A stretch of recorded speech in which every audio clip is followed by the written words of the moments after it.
खरे. मी आज आई आणि बाबांबद्दल 2 शब्द सांगणार आहे. आई आणि बाबा.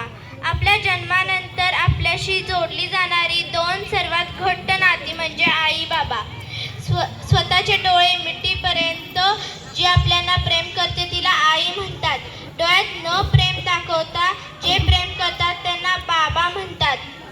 आई आणि बाबा ह्या 2 शब्दात आपले सारं विश्व सामावलेलं आहे.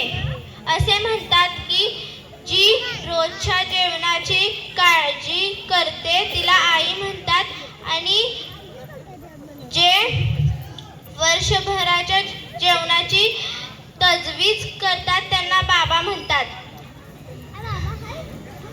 निस्वार्थी प्रेम करणारे व आपल्यासाठी कष्ट करणारे ते आई बाबा असतात. आई बाबा विषयी बोलण्यासाठी शब्द सुद्धा अपुरे पडतात. धन्यवाद. मी माझे 2 शब्द इथेच संपवते. थँक्यू सिद्धी.